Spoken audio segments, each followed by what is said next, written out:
Hey Morningstar, I'd like to introduce you to something this week. Say hi to my pedometer.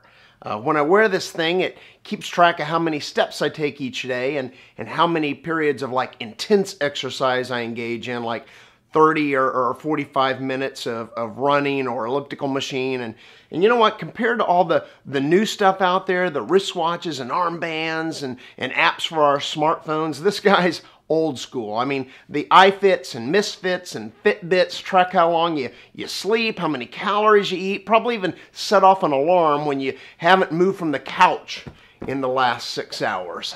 Pretty amazing, but you know what? I'm okay. Still good with this guy because it was free.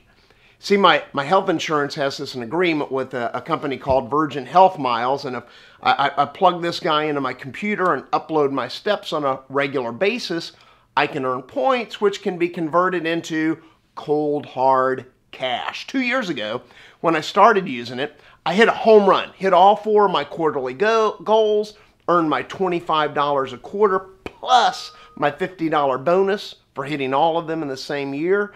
But last year, not so good. I blew it.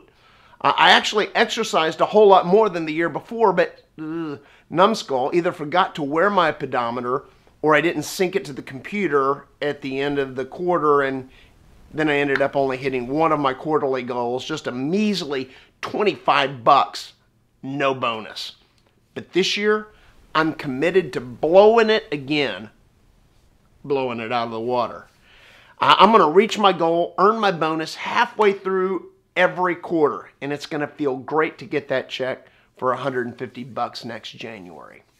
To draw on the language from this past weekend's message, my plan is to not remove a bad habit, because you can't do that. You got to replace it. To replace my bad habit of leaving my pedometer in my gym bag and wearing it only when I'm at the gym, I'm going to replace that with the better habit of putting my pedometer on my dresser where my keys are, dropping it in my pocket each day, carrying it with me all day long, as well as when I'm there at the gym.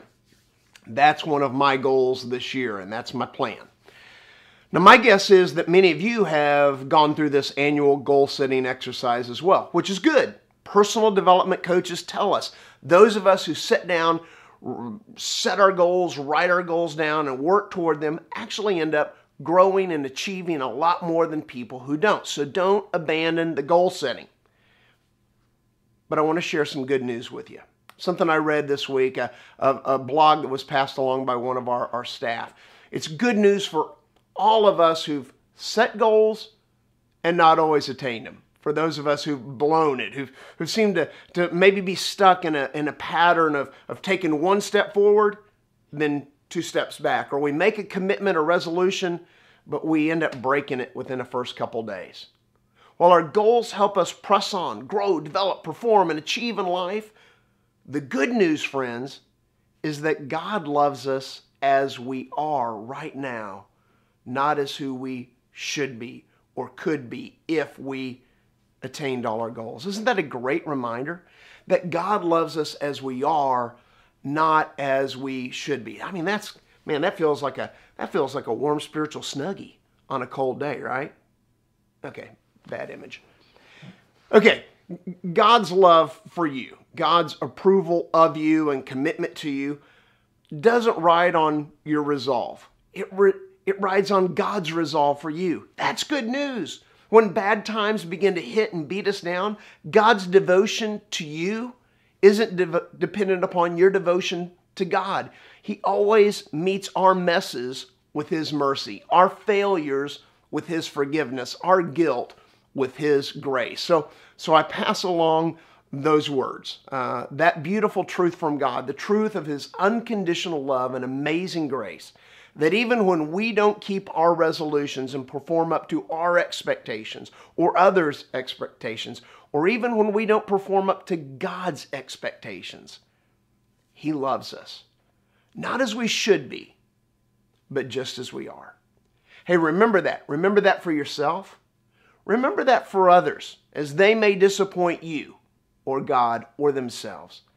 And allow God's love and grace to begin to define your response to yourself and to others.